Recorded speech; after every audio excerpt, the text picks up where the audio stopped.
Now we have two readings from God's Word tonight. The first one is in John's Gospel, chapter 2.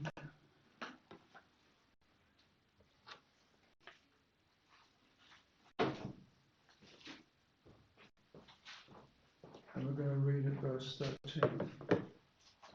John's Gospel, chapter 2, verse 13.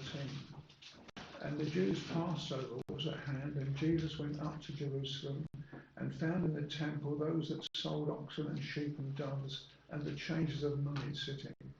And when he'd made a scourge of small cords, he drove them all out of the temple, and the sheep and the oxen, and poured out the changers' money, and overthrew the tables.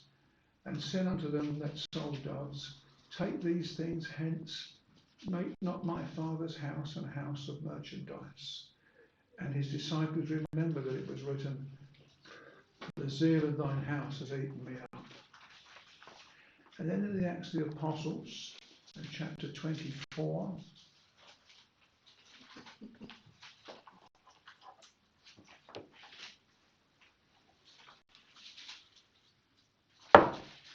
and after 5 days, Ananias the high priest descended with the elders and with a certain orator named Tertullus, who informed the governor against Paul. And when he was called forth, Tertullus began to accuse him, saying, Seeing that by thee we enjoy great quietness, and that very worthy deeds are done unto this nation by thy providence, we accept it always in all places, most noble Felix, with all thankfulness. Notwithstanding that I be not further tedious unto thee, I pray thee that thou wouldest hear us of thy clemency a few words.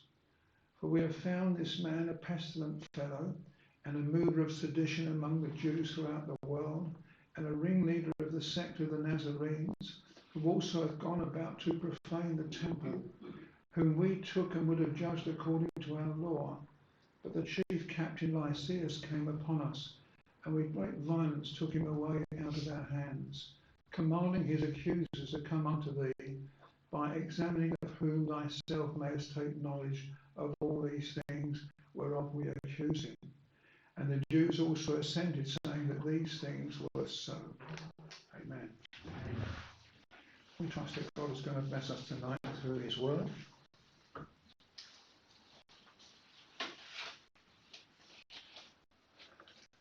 Last time in chapter 23 we looked at the conspiracy which over 40 men made against Paul. They said that they wouldn't eat and drink until they killed him. But their secret plan was known by Paul's nephew, who was able to tip off the chief captain. And he decided the best thing to do was to get Paul out of Jerusalem altogether. So he sent him by night with a large detachment of soldiers to Caesarea, so that the Roman governor, Felix, could give judgment upon him. He then spoke to Paul's enemies and told them that they must go to Felix as well and put their complaints before him at a fair trial.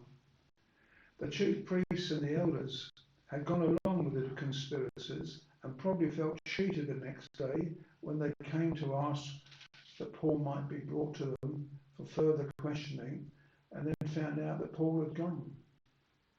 The chief captain must have seen what hypocrites they were, and probably thought that these priests would leave it at that and wouldn't bother to go all the way to Caesarea. After all, Paul couldn't be any trouble to them in Jerusalem anymore. Caesarea was more than 50 miles away from Jerusalem, and that was some distance of travel in those days. But these priests wouldn't be put off by that. They were determined to get Paul this time, no matter how much they would have to put themselves out. You see, malice knows no bounds, so that when you've got it in for somebody, you're prepared to lose out yourself in order to hurt them.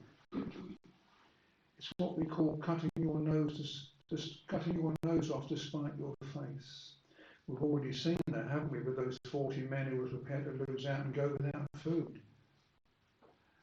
I've known motorists even feel like crashing into another car deliberately because the other motorist has done them wrong. And yet, of course, that would batter their own car as well. There used to be an old saying before capital punishment was abolished, I'll swing for you. meaning that I will kill you, even though it means me being hung myself. And countless numbers of people have smashed up joint possessions in their homes, losing the articles themselves, but happy to do so in order to deprive the other person of it. We used to have a lady in our church many years ago, and she had this problem where she'd get so annoyed about things that she'd get all her crockery out of the drawers in the kitchen and smash them on the ground. And her husband stood there looking at it. He didn't try to stop her because it was a routine that they always went through. So she destroyed all the cutlery and so on. And then when it was over, he picked it all up and put it in the bin until the next time happened. Possibly we've all had known something of that in our hearts, where we were prepared to say something hurtful to a person, even though we realised it would come back on us later, and we lose out by it. See, once hatred comes into a person's heart, there's very little they can do to control the outcome of it. It simply takes them over and drives them to do crazy things. And malice always protests that you're in the right and the other person's in the wrong, and they shouldn't be allowed to get away with it. And that's how the chief priests felt about Paul. They were sure that they were in the right. Why should Paul get away with the evil things he's doing? But of course, the truth was the other way round. It was they who were the evil ones. And so often it's the case with malice. It feels that the other person shouldn't get away with their wrong. But if we saw things as God saw them, then we might see that we're the ones in the wrong. If we have malice in our heart against somebody, even if they have done us wrong, we are in the wrong too. Now, chapter 24 begins by saying that it only took 5 days for them to prepare for their action at their journey to Caesarea. So no time was lost. All their other business must be pushed aside. These men were led by Ananias, the high priest. He was the man who had ordered that Paul be punched in the mouth. And now he appears as his prosecutor. So he left the temple's business where he should have been in order to show everybody that he was a sworn enemy of Paul. He probably put more effort and interest into pursuing Paul than ever he did into the matters relating to the house of God. His hatred for the Christian faith knew no bounds. Now, these evil men brought with them a certain man called Tertullus, who was a professional speaker, what we call an orator. For a fee, anybody could hire this man to put their cause over to others, whatever it was, for he was gifted at speaking, and he was able to persecute people with his tongue. I suppose today you'd have a barrister who might be like that if he was very clever. Orators are men gifted at public speaking, and whatever they're talking about, there's something in the way that they're able to put it over which makes you listen. There have been men like this in history. We can think of Martin Luther King, the man who spoke up against the treatment of black people in America. Is a tremendous speaker. He swayed people. Going to the other extreme, we can think of Adolf Hitler, one of the most wicked men who ever lived, but a great orator, a great speaker. And he moved the German people to do what they did. Winston Churchill was with us, of course, and he was another great speaker.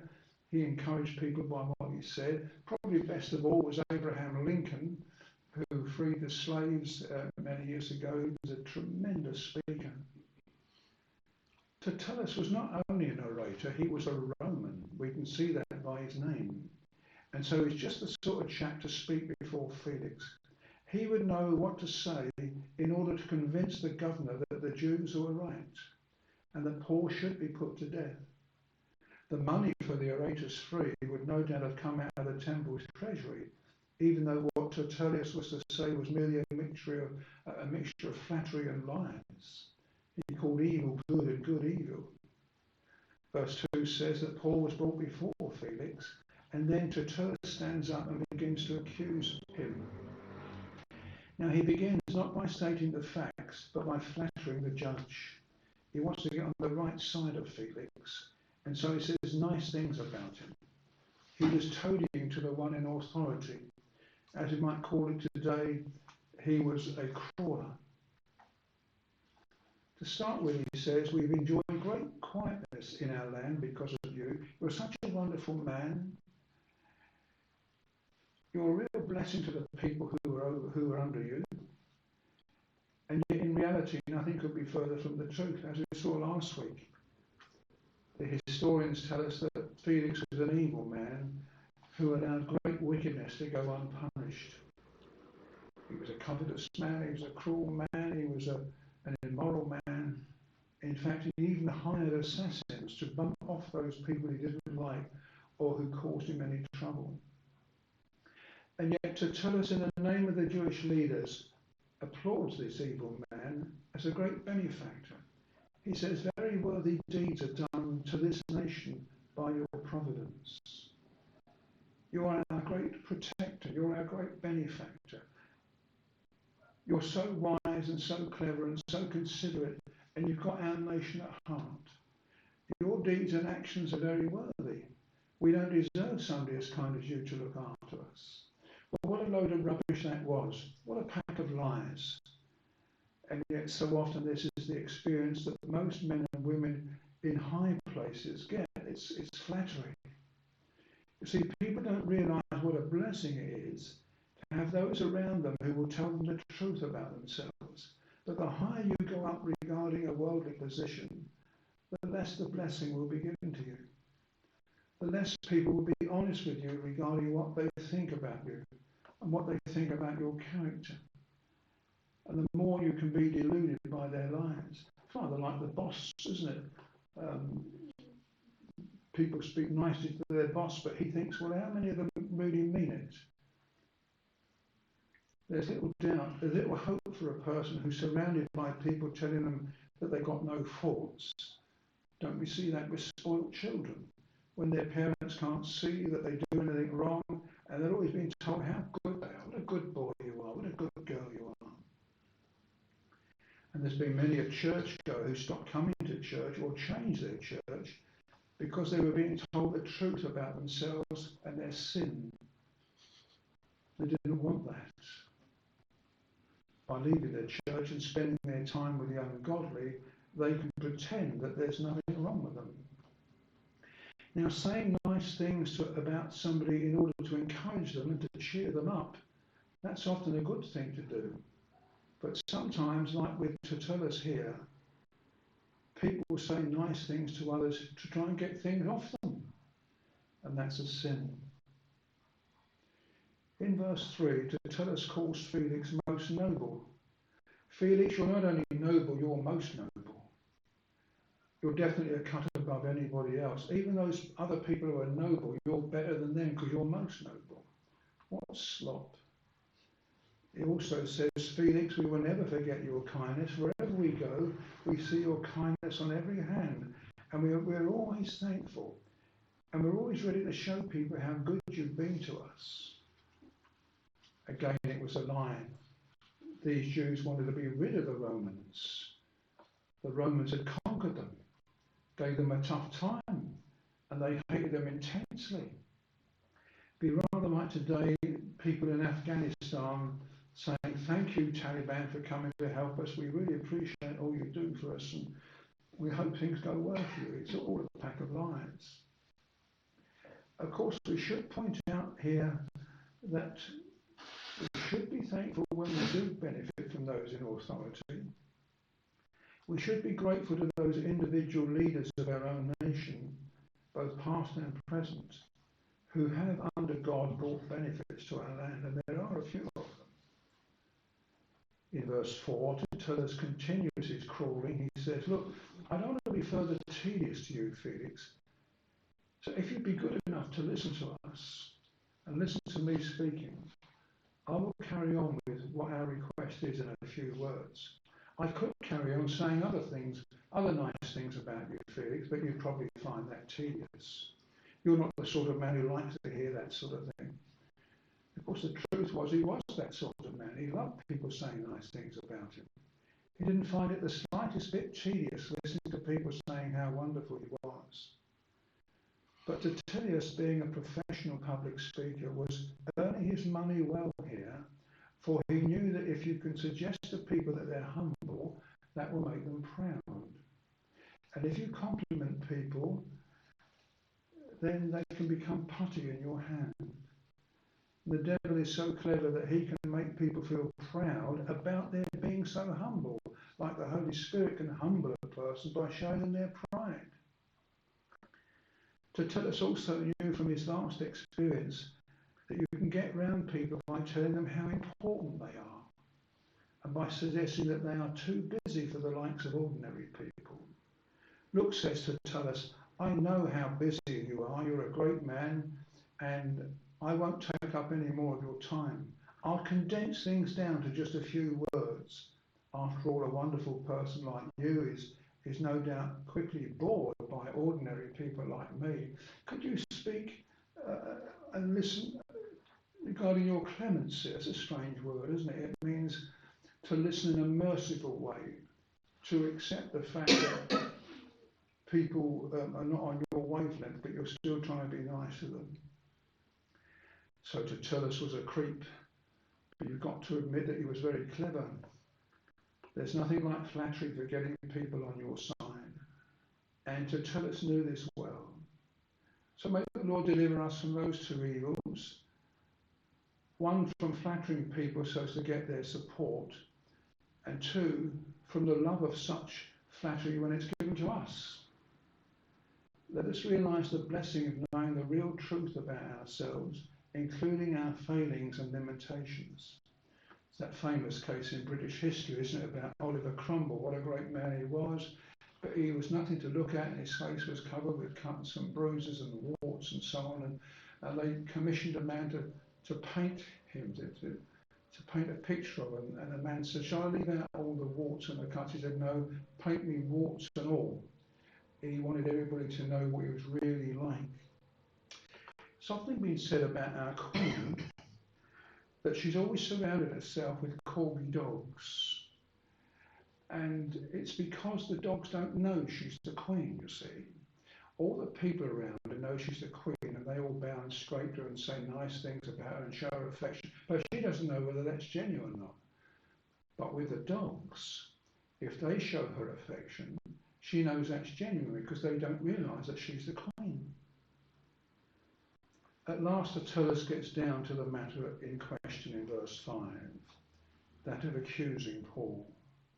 And the first thing he says about the apostle was that he was a pest. We find this man a pestilent fellow. He's a nuisance. He's trying to ruin people. He's trying to ruin our nation. He ought to be treated like a locust or some other pest. He ought to be destroyed. And that's how many people have felt about Christians over the years. They felt they were pests, a real drag on society. Paul was, in fact, one of the most useful people who ever lived. But he is seldom spoken of as a mischief maker, but he was here. He was one of the most hard-working people who's ever been. But he's spoken of as being lazy and living off the backs of others.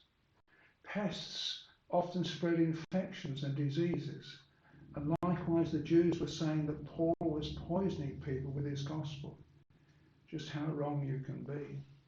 And I've known Christian missionaries described as parasites, as if they were living off the backs of others. That was a favourite word with the communists in those days before the war, that Christians were parasites, living off the backs of others. And they used to say to them, you ought to go and get some proper job. You ought to get employment in a factory, and then you'd be doing far better for the nation. But that wasn't true. The missionaries couldn't be doing more for the nation they were doing. These people reckoned that Paul was a pestilent man and that he caused a plague wherever he went. And the second thing which Tertullus said against Paul was that he was a mover of sedition among all the Jews throughout the world. Well, that was a tremendous thing to say, wasn't it? He was trying to disturb the peace of their nation by raising up a sort of rebellion against the leaders. Yet the truth was that Paul was a peacemaker. His message was one of peace. The trouble that surrounded him was not of his doing, it was those people who hated him. Never once did Paul ever speak against the Jewish nation, let alone cause a revolt. It was all a cover-up. It was these Jewish leaders who were rebellious to the Romans. That's why they hated Christ so much. His unwillingness to speak against the Romans and lead a rebellion against them. But then this is often the way with the devil. He gets people to do evil, and then he gets them to blame the innocent for it. Shortly after these times, the Roman Emperor Nero was to set Rome on fire and then blamed the Christians for it. Hitler burnt down his own headquarters in Berlin and blamed the Jews for it. And so it will ever be. Not only will evil people commit crimes, but they will blame innocent people for it. But no matter what lies they tell, God has a complete record of who has said what and who has done what. The third accusation brought against Paul was that he was the ringleader of a sect. The word sect refers to a breakaway group who've embraced heresy. And that's how the Jews looked at the Christian faith and the Christian people. They'd broken away from the Jewish religion to follow the teachings of a Nazarene, a man from Nazareth of all people, that horrible little despised town. In other words, they tried to discredit the cause of Christ. Again, it's like that today. True Bible-believing Christians are looked upon as a sect, a breakaway group from the established church. And yet, we believe what the Christians of old believed. It's the people in the churches around us who were changed. We haven't changed. We still believe what they believe. We believe in the scriptures and teaching the scriptures like the godly people of old. Also, true Christians are led to love their nation and want the best for it. And they seek to be on good terms with all men and women. Paul was called a ringleader, yet he sought to draw nobody to himself, only to Christ. But then there's always more hostility shown against the leader of anything, so that's what they call him. The fourth accusation they brought against the apostle in verse 6 was that he tried to profane the temple. This, of course, was also untrue, for Paul loved the house of God. The Lord had put his name there, and Paul liked being there. He'd been attending the temple when he'd been arrested. Profaning the temple. That word profaning means using something belonging to God and using it against God, or using it in some other way, but not for God. Misusing God's house. Using it in a worldly way. So we read that passage in Mark, John, where it said that the Christ cleared the people out of the house of God, or using it as a place of merchandise, den of thieves. So who was profaning the temple? It was these Jews. It was not Paul. How much of that is going on in churches today? I hope all of us can say, we love the place, O God, wherein thine honour dwells. The joy of thine abode, all earthly joy excels. Tertullus goes on to say that the Jews would have judged Paul by their law had not Lysias, the chief captain, rescued him. That was probably the greatest law of all, because they weren't thinking of judging him by any law at all. This was probably the terrible thing that they were saying here. They were in the process of beating him to death when the soldiers came along, and they blamed Lysias for using great violence when they were the ones who had used great violence. They said that he had prevented the cause of justice, but in reality that they had prevented the miscarriage of justice. Had the Jews have realised the true situation, they would have been very thankful to Lysias for stopping them murdering an apostle of Christ. It's possible that somebody today can feel bitter against somebody who stopped them doing a wicked thing in the heat of a moment, but they ought to be very thankful to them instead. Tertullus also suggests that Lysias had done wrong in making Paul's accusers come before Felix. If it wasn't for him, Felix, we wouldn't be causing you all this trouble. But at least now you'll be able to speak to Paul's accusers and listen to the many voices that are against him. And then you'll see how evil Paul is. In verse 9, the Jewish leaders give assent to the court.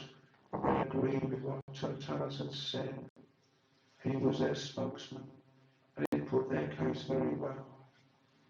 And probably we've only got a brief outline of what Tertullus actually said, but each of Paul's accusers would have added their weight to it all. It's doubtful whether Tertullus actually believed the statement that he made. He certainly wouldn't have believed what he said about the governor. He wouldn't believe all that nonsense. He said he could get the money. They'd written the script. He'd acted it out. He didn't believe the nice things he said about Felix, and it's unlikely that he believed the evil things he said against Paul. And both parts of his statement would have been sickening to listen to. God's people will always be lied against.